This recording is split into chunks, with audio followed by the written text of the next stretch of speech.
July 31st, 2024, up in the Simcoe Mountain Range, a collection of shield volcanoes.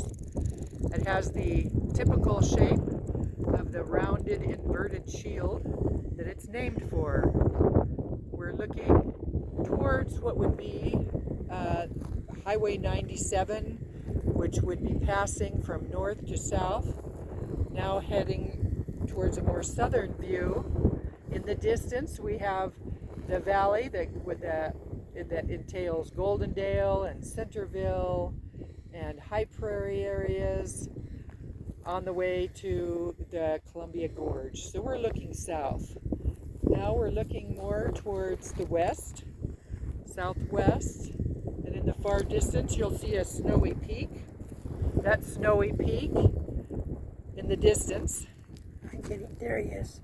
is the Mount Hood, which was always a landmark and a feature for the early settlers in the area.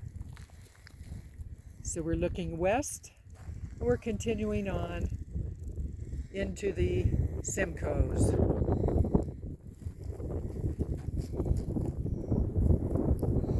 And that's about it.